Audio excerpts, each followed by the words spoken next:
ready? Got open man. DJ Moore. End zone. Touchdown. Touchdown Bears. I am Jeff Joniak. Blitz is on. Down he goes. Brisker. What was it like playing for Coach Ditka? I don't want to answer any questions like that. Pressure coming. He's in big trouble. Down he goes. Montez Sweat. And Now, Bears Etc. brought to you by Miller Lite with the voices of the Bears, Jeff Joniak and Tom Thayer. Several things pop in my mind about the Bears. 38-0 preseason win at Soldier Field Sunday night over the Buffalo Bills. First of all, Ben Johnson and his staff, I firmly believe, will have his team always ready to play. They were at all levels in the dominating win. Stats aside, we saw some very good execution by a number of players, including prominently all three quarterbacks. Episode 161 of the Bears Etc. podcast is underway. We're brought to you by Miller Lite with Super Bowl winning Bears guard Tom Thayer. I'm Jeff Joniak. In this week's podcast, we also visit with NBC's brilliant Mike Tirico, the voice of Sunday Night Football, and coming in October, the NBA and NBC, not to mention the Masters, the upcoming Olympics in Italy, and much more. Tom, it was fun, flat out. I had somebody text me about 1:30 in the morning. They listened to the entire broadcast. They said they hadn't heard us have that kind of fun in a long time because it was fun. We enjoyed it. Yeah, I mean, I get the same with people texting me and talking about it. Is first of all, the fun starts with the Bears and their performance and their effort and the outcome of the game. And then the fact that we get to sit there up in that booth and enjoy the progress of the Bears, because on the national narrative with these guys never being here, they have such a pessimistic view of what the Bears are. Then you go out there and you have a coach like Ben Johnson and his staff that are putting all this time and effort into developing a team that sometimes isn't evident in practice, but it's evident in the big picture of performance. That's exactly what they did to a national TV audience on Sunday night. Introducing Cruz Blanca, a line of Mexican-American premium cervezas. Where you want to go first? You know, we could sit here and talk about 10 receivers. You know, and when I think about the way that they're going to kind of, get down to the 53-man roster, you got 10 guys in the receiver position that they're all productive. They're running good routes. They have willing catches even though they're in traffic, and their performance. I really like the job the offensive line did, both in the run game and the pass game. When there was an offensive lineman and he knew exactly where his help was needed the most, he was Johnny on the spot. Luke Newman saved the right tackle, Benedette, one time, but Benedette is playing a good quality brand of football. I'm super impressed by this kid.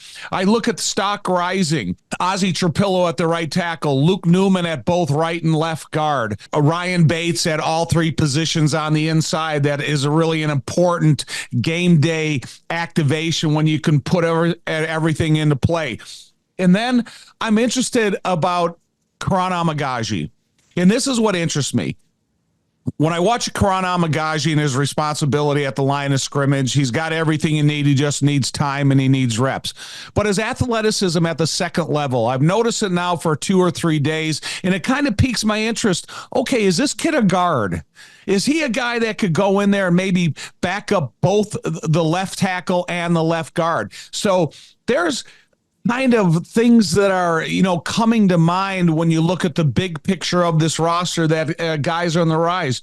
And then I look at Wheeler, picks up blitzes, and he's reliable at that. I love to see it. Colston Loveland has not let me down, both as a run blocker, as a motion tight end, and a pass catcher. And Tyler Scott, we talked about him. He's willing to go in there, block and rock. And so I'm excited to see that. And then I got a number of defensive players when you look at the big picture that, there's a lot of guys that their stock is rising. Take a breath. I see your excitement. Yeah. I want to talk a couple of things. In the run game, I really like the trap runs. If I'm a defensive player looking at this Bears offense, and again, this is not overly game plan. They're just running plays against not the first unit of the Buffalo Bills. There's receivers going right and left and defenders going right and left, and that's in the pass game and the run game. And there's these levels of opportunity for the quarterback to pick the best possible opening. Or that Tyler Scott back of the end zone throw by Tyson Bagent, where he came all the way across the field from a split position outside the numbers. So a lot for a defense to really trust their eyes. This is going to create a lot of opportunities, Tom. So the ninth play of the game, it's the tight end. So they got a 3-receiver set to the right-hand side. And the crossing motion that you talk about between the 3 receivers, they confuse the defensive backs in their coverage, and then Zaccheaus comes open, makes a great move, results in a touchdown. But they have Roma Dunze and DJ Moore over there. So not only do you have like the blocking schemes that you hear when you with the call in the huddle, you also have this little game that you're playing out on the edge. And, it's just something to watch unfold. And then we see the bootlegs that are taking advantage, whether it's a big receiver tight end. You talked about the 3rd-level catch by Tyler Scott. So now we see all these bootlegs, they extend towards the sideline, right? And then you wait for that player to come across, and then you hit them.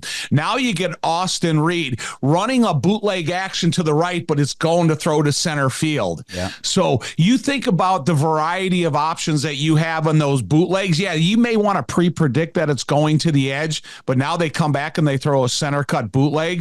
I'm going, oh my God, the design of some of these plays are difficult to prepare for, because if you got to get in position to get that exterior bootleg, maybe it's not going to outside there. To simplify it, players were open all night long. Good news, Chicago. United Airlines is getting brand new planes with all the bells and whistles like Bluetooth connectivity, screens at every seat, and room for everyone's roller bag. United, proud to fly the Chicago Bears, and you too.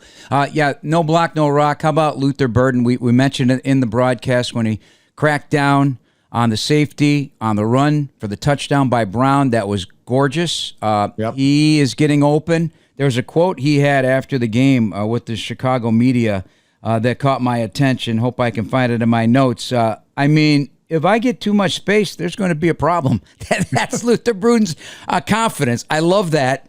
I love what you were saying about Luke Newman, and he had to play left guard and right guard. And what's the difficulty of that when you're coming out of your stance? Well, the assignments are the same. So that's one thing about Luke Newman. We know that he knows his assignments. It's just about balance adjustment, who you're playing next to your right and your left, because playing left guard next to Benedette may be different than playing right guard next to the cast of characters, including Ozzy, that they had over there. So there's a little bit difference of your sidecars when you're up there at the line of scrimmage. But it's also increases your chances of being a game day activation, because they know they can count on you for to play both sides, but also understanding, okay, if I'm uncovered, where can I help the most? I'm playing left guard. I put my right hand up immediately to ensure the center, but then I got peripheral vision on the left tackle. And if he gets any pressure to the inside, I come off and I save him.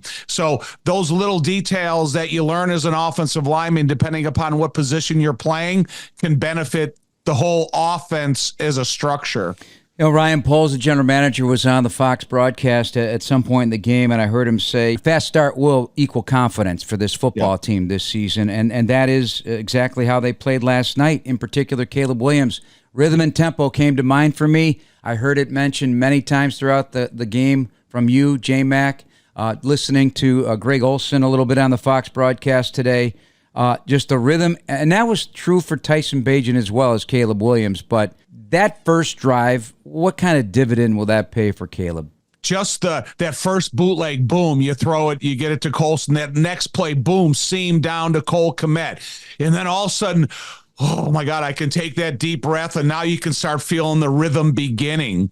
And like you said, that rhythm lasted from the first drive to the end of the game and led by all 3 quarterbacks. But it's super encouraging for Ben Johnson to get a sign saying, okay, he's picking it up. He's starting to understand it. He's becoming familiar with what I'm saying to him. And now when you talk about the few hundred, maybe to up to 1,000 reps that you're going to have before the Minnesota game, it kind of gives you a sense of relief, but it also gives you a sense of focus where you need to go from here. The one thing about those plays, I keep talking about middle of the field, and he told me he loves middle of the field, Caleb. So You're talking those 2 big tight ends. You're talking the Zaccheaus. Those were between the hash mark touchdowns. And he is really connecting with Zaccheaus. Said, that's my guy on and off the field. So I like that. It's working after practice, he says. All those things are matter, and that's what gets me excited about what I saw last night. Are aches, pains, or injuries keeping you on the sidelines? Athletico's movement experts are here to help you turn your setbacks into comebacks and create a personalized game plan for your recovery. With no prescription or referral needed, Athletico Physical Therapy is where your comeback story begins. Athletico, proud to be the official physical therapy partner of the Chicago Bears. Let's shift gears. We'll put the defense on hold for a minute. We'll break down that after our visit with Mike Tirico of NBC last Friday at Hallis Hall to watch the shared practices. He was in the press room. Good 45-minute chat, Tommy. Life, football, and our careers. Just a portion of that, though, on the podcast. Superb broadcaster, wonderful person, thoughtful and insightful. And we dove into the new wave of shared practices and what it might mean for the future of the preseason. That and much more. Miami last week, Buffalo. What do you think? This is the format. Yeah. So the preseason needs to look like this. Yeah. Where we go, okay, Bears, you're going to practice with Cincinnati, Cleveland, somebody from the other conference who you're not going to see that year. You all practice, but we do a practice at Soldier Field. Yeah. And the fans would get to see Caleb and see the first team offense and the first team defense for 60. Fans would love to see these scrimmages in person, right? And then you get your time in the stadium. You do that once at home, once on the road. You play one home preseason game, one road preseason game, and we're done. Let me ask you this then. The TV man that you are. Is this a made-for-TV thing that is going to 1,000%. So more revenue. So yeah, right. But it's not even the revenue part because right. we all do one preseason game. I believe every national broadcaster does one, and we did the Hall of Fame game on July 31st, and it's great. Football's back, and there's Jared Goff, he's on the sideline, and there's Justin Herbert, he's on the sideline, and we're talking to them, not seeing them. Right. So to see them go through red zone, a 7-on-7 period, that. People would love to see that because that would be the only time they get to see what the guys go through during the week in practice. And we see ones against ones in the preseason. The coaches love the control of it. Yeah. All of it makes sense. Look, we've evolved. I mean, we are old enough to remember when there were 6 preseason games and then 4 preseason games. I still want to make sure. So the twist on this, because some will say, okay, what if we have a rookie who we want to see in game action, right? So the twist on this is you do the controlled scrimmage, you set up your plan for an hour and a half, and then you know what? We could put 40 minutes on the clock and do a running 40 minutes where we have 40 guys we designate, offense, defense, and teams, to play. Mm-hmm. And so this way we can get those guys, get their feet wet, get the comms going with a new coaching staff from the booth and all that stuff.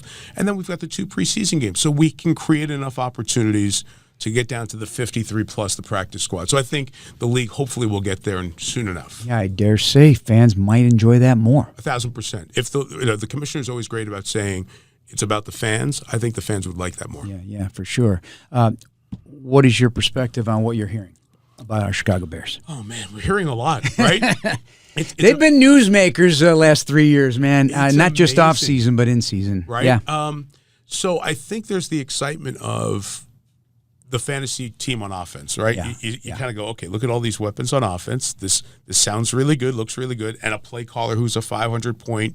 3 years, the Lions were the number 1 scoring team in the National Football League over that cumulative stretch with Ben Johnson calling plays for those 50 or 51 games, whatever it is.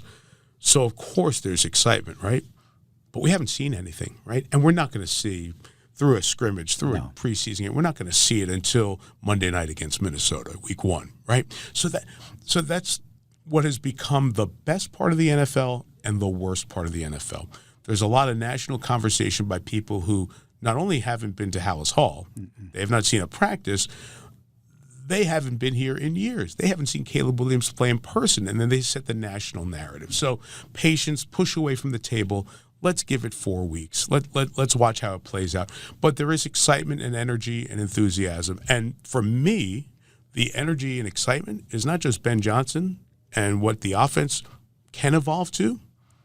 It's Dennis Allen. Mm-hmm. I think if there's a national story that's not being – Dennis Allen's a hell of a defensive coach. His defenses are usually really good, really focused, and frustrate opposing offenses.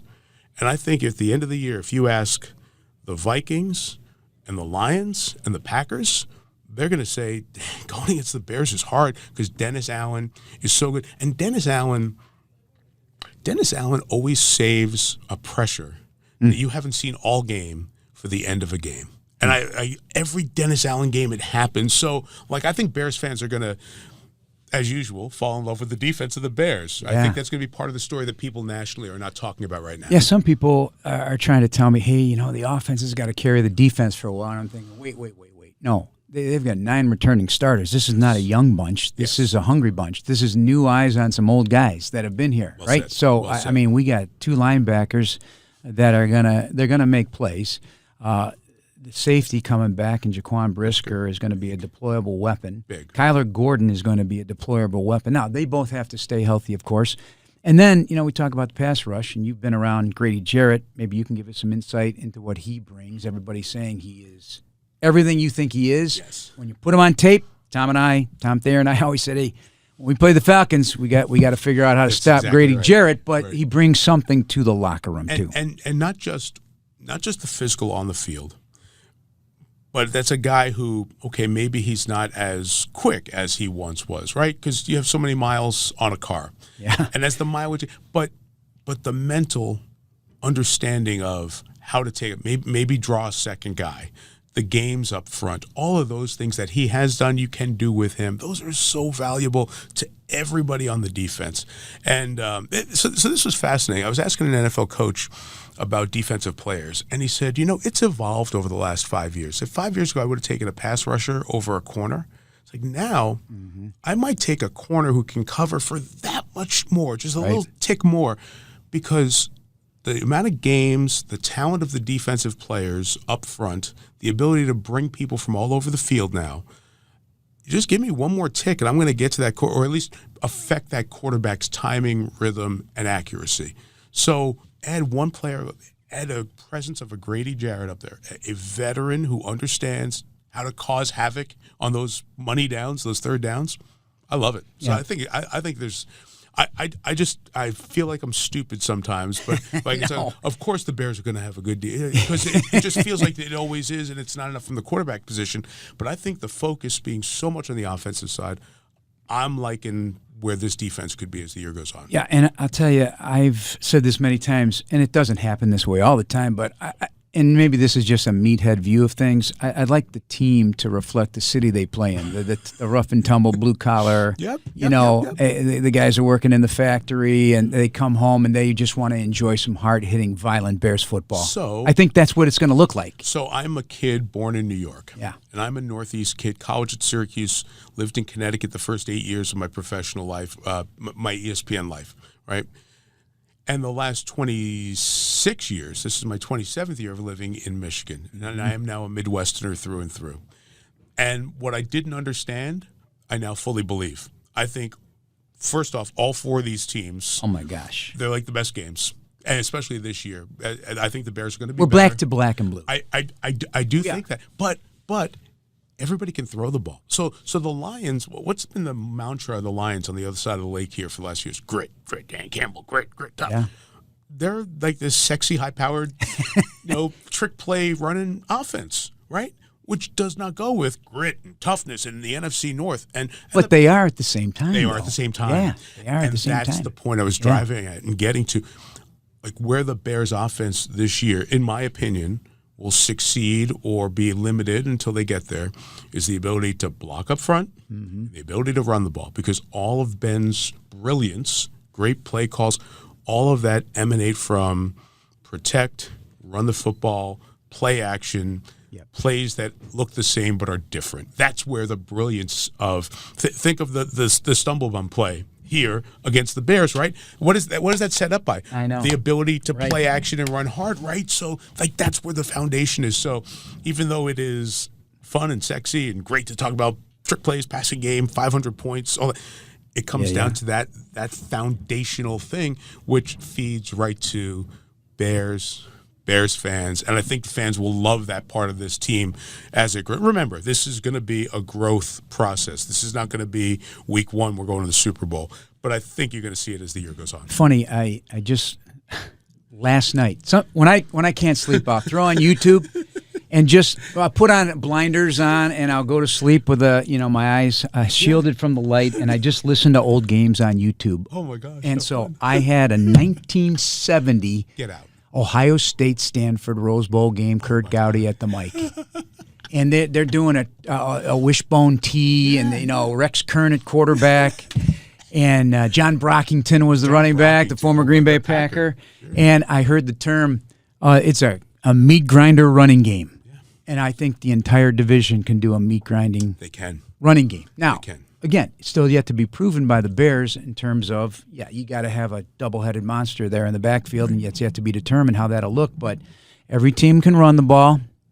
The run defense is going to be challenged. I agree with and you. I agree with you. each team certainly can throw the ball. I'm smiling because Yeah, I've got right? my old partner Ron Jaworski on my shoulder and they're whispering in my ear. Just remember, points come out of the passing game, and he's right. But the passing game is set up by the running game, and I think that's what you. If I'm a Bears fan and I'm watching the first 3 weeks, let's just forget the regular season. You think Ben Johnson's showing what this is going to look like now? No. So let's watch the first 3 weeks, and then watch the running game, and watch the 2 or 3 yard runs that become 4s and 5s. Right, those are the valuable ones that set up everything, and will give Caleb time to have that time. Like, we don't know about Caleb, which is fine because that's plenty true in football. We just don't know about guys until they get with the right coach, the right system, and the right time. And this is a reset after year one. So let's just There's clean so the slate much and get started. recency bias, though, because Jaden Daniels did it immediately. But you know this. You are a veteran football guy. But let's remind Chicago fans of this.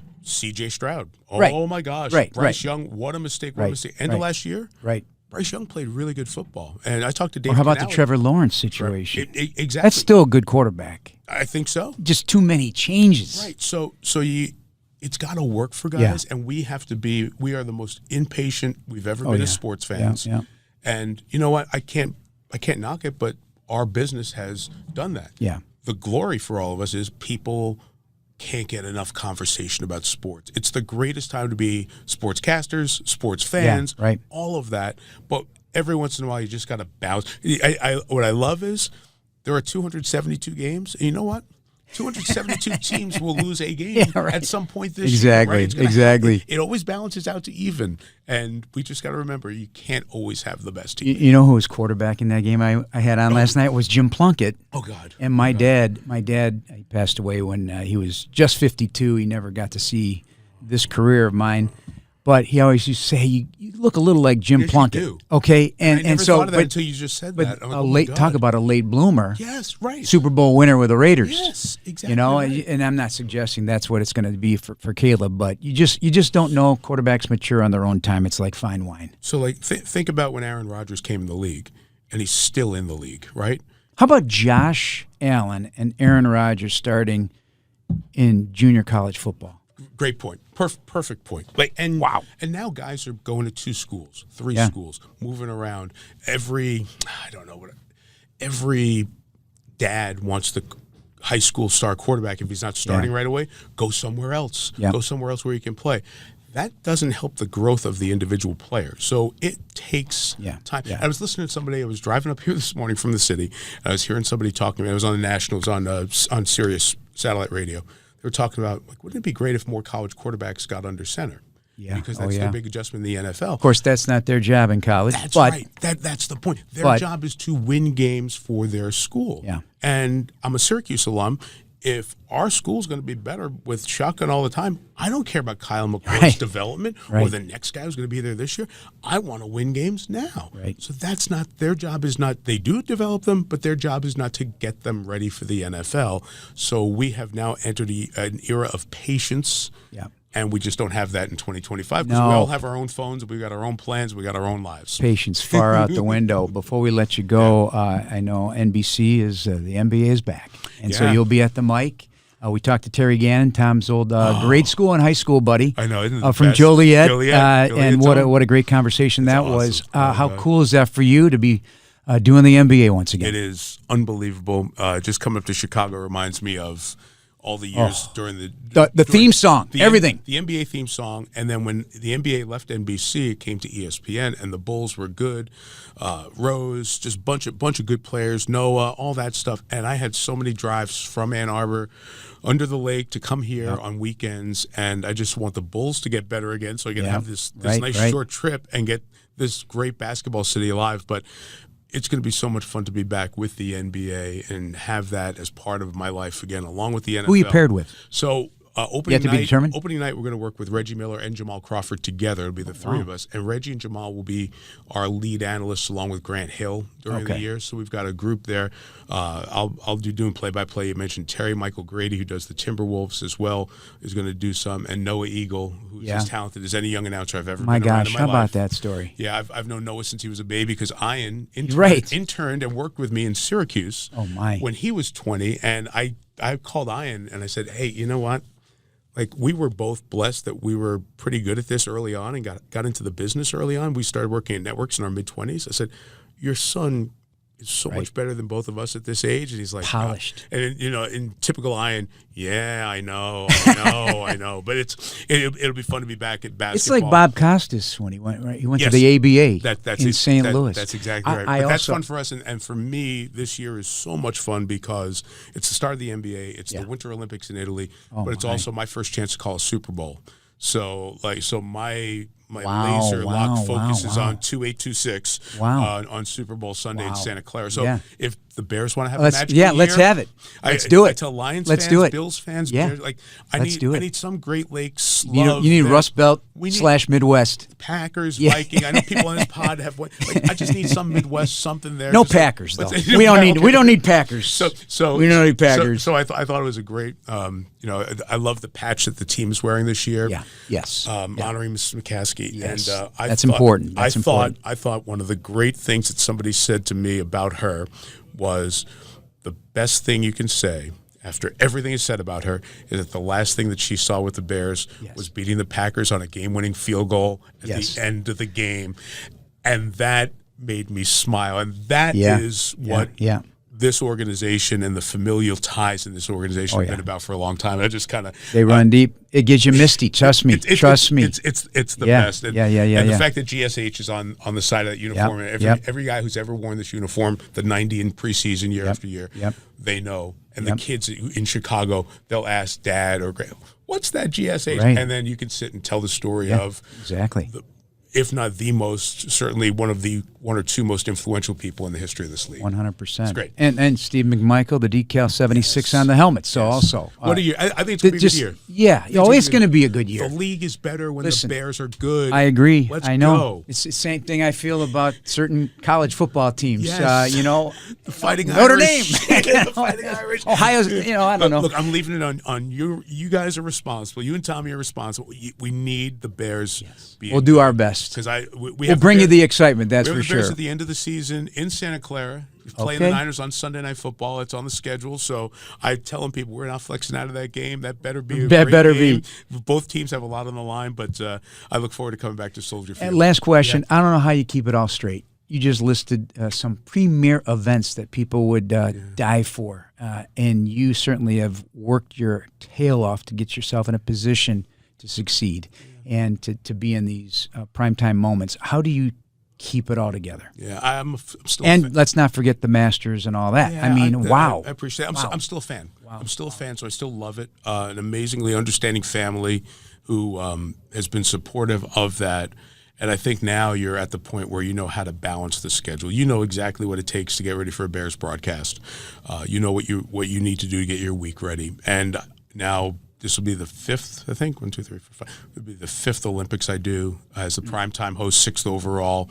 I know what that takes. I know what basketball takes. I kind of have to think back to go, okay, we have NFL on Sunday, basketball on Tuesday. I say, I got to reach out to my buddy Kevin Harlan and to Ian and just like, hey guys, like, how do you handle the Sunday, Tuesday again? Just to remind me a little bit. Right.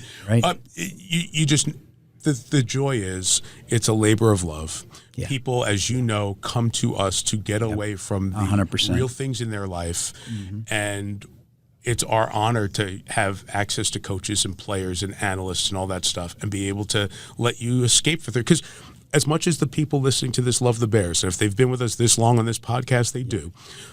Like the result of the Bears game does not change what you eat for dinner, what your economic situation is in your family, unless you put too much money on the game online, which please bet responsibly.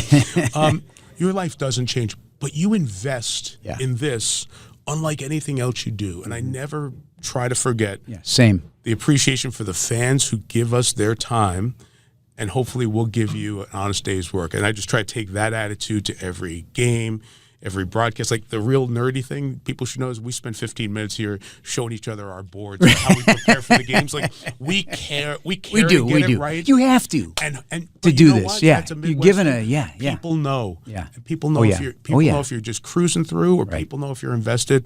And hopefully, if you give us your time, we'll pay you back respectfully, and we'll give you an honest, hard day's work. And it's sports. We just try to enjoy it. And I hope your team wins. If they don't get mad at me. I didn't do anything. And thank you for your time. Oh my gosh, You are brilliant. you're a brilliant broadcaster. You're the best. My pleasure. Great to see Appreciate you. Look it. forward to listening to you during the year, and see you Same. at the end of the year. Same. Thank you.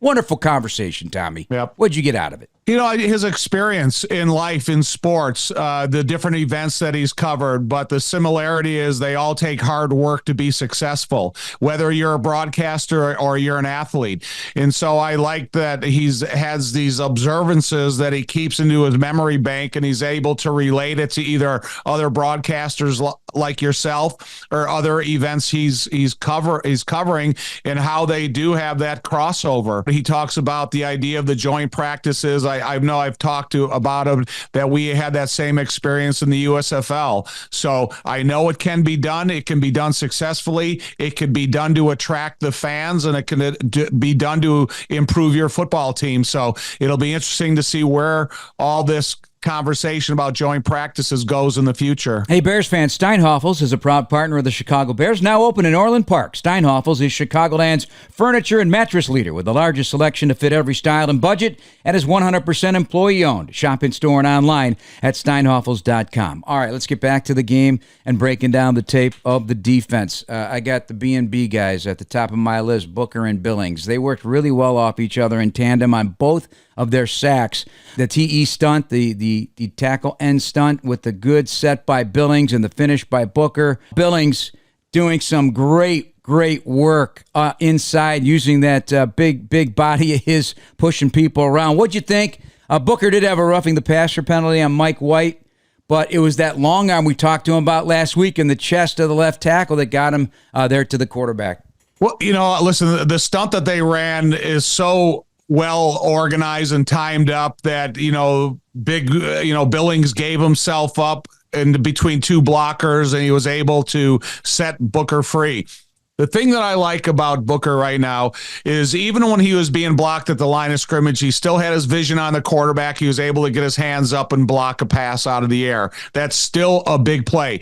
And then I also like, and I don't think you really get a lot of notoriety for it, is the way he's playing against the run.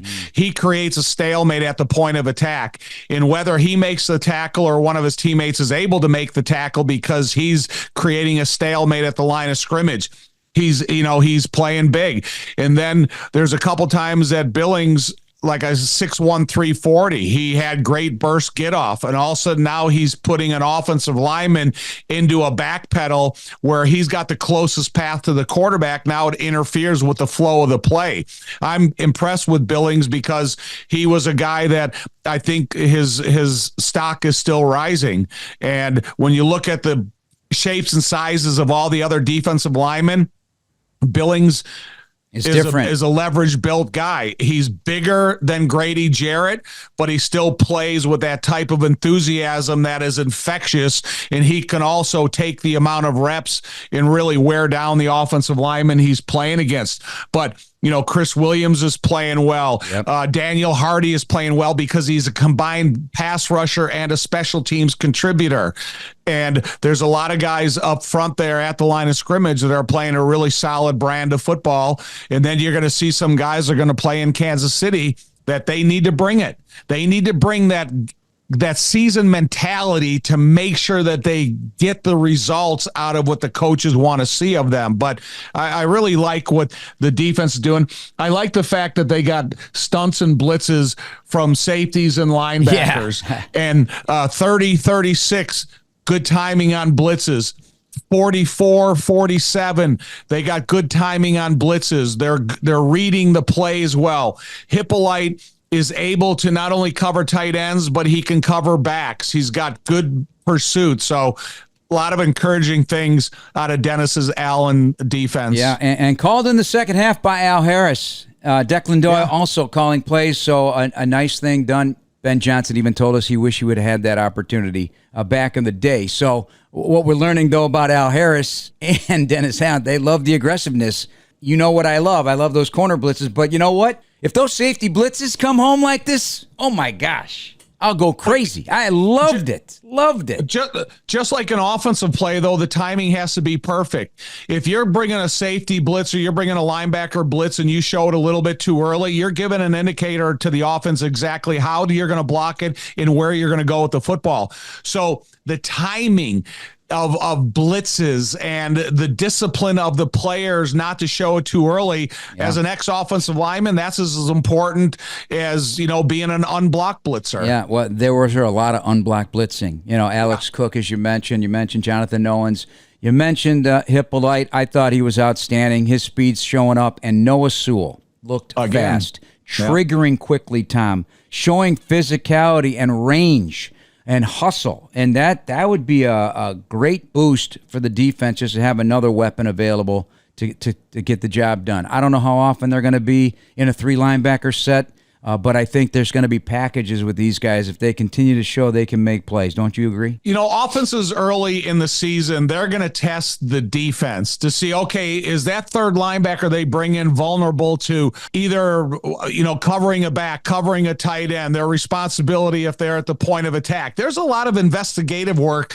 that goes on within these first few games when they have new personnel that they haven't seen before. So we're going to see it. Aren't you going to challenge also pass protectors, the running backs trying to, pick up blitzes and so forth? Because the Bills did that to the Bears. That Dorian Williams, number 42, the linebacker, he was blitzing everybody, and the Bears did all the backs.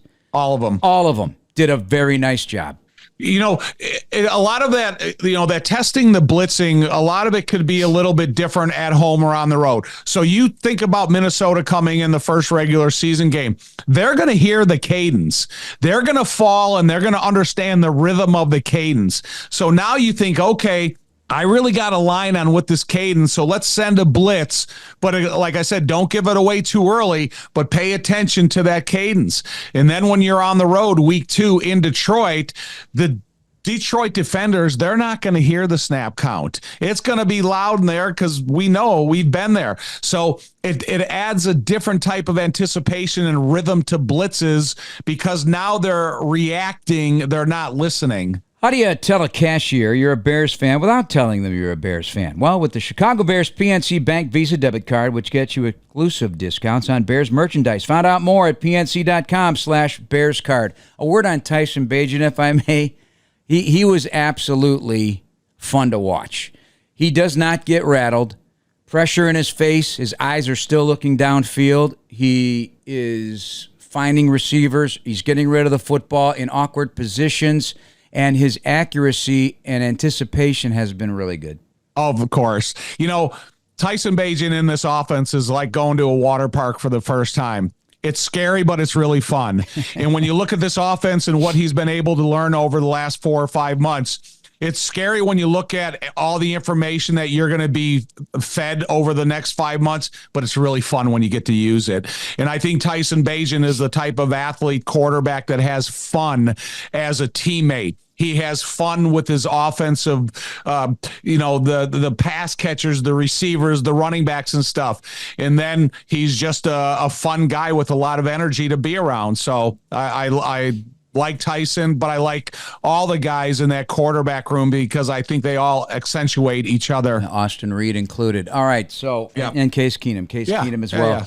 Yeah. Concerns about injuries, especially, I don't know what the severity are of Dominique Robinson and Austin Booker. They're your third and fourth defensive ends right now, at least on paper. And then to Terrell Smith, we talked about the depth of the secondary, but it can, if you get a bunch of injuries at one position, you know how that can whittle away your depth chart, and it's early in the season to be whittling away a depth chart. Yeah. Well, Austin Booker, he walked off the field on his own power, and I'm glad he went into the locker room to speed up the process of the treatment that he's going to get. But I also have concerns and thoughts about Jalen Johnson and Shamar Turner, because here's a couple guys that could contribute to the depth of each position, and Jalen Johnson being one of the premier defensive backs in the league, even though we saw him going through his running and conditioning before the game. I would, do what Doug said, 16 or 17 days away after the Kansas City game before they play Minnesota. That, like the great Clyde Emmerich said, 2 days to get out of shape, 2 weeks to get in shape. So he's got the time, but he'll play an important role, especially with having the injury to Terrell Smith in the game on Sunday. What's the dynamic of this week then? Not much practice, quick game, and a lot of backups will be on the field, I'm certain. Yeah, for me, I would kind of start feeding them game planning information for the Minnesota Vikings this week for my starters and the guys that are going to get an opportunity to play an extended period of time. I need to see a lot out of Karan Amagaji. I need to see a lot out of Ford on the defensive line, Williams on the defensive line, Agban Bamiga, just guys like that are going to get an opportunity to shine in this NFL game. Man, come out there and shine like a bright light and give these coaches difficult decisions to make. And if you're going to get it, 4 quarters, then go out there and play the 4 quarters to the best of your ability. All right, Tom, we'll have another podcast this week to preview that Chiefs matchup after we find out how the injuries worked out over the course of the week and see what kind of information we get from Ben Johnson and the rest of the crew. Thank you to our guest, Mike Tirico from NBC. For Tom Thayer, I'm Jeff Joniak. Thanks for listening, everybody. Please subscribe now on the Chicago Bears official app, Apple, Spotify, YouTube, or wherever you get your podcasts. Bear down, everybody.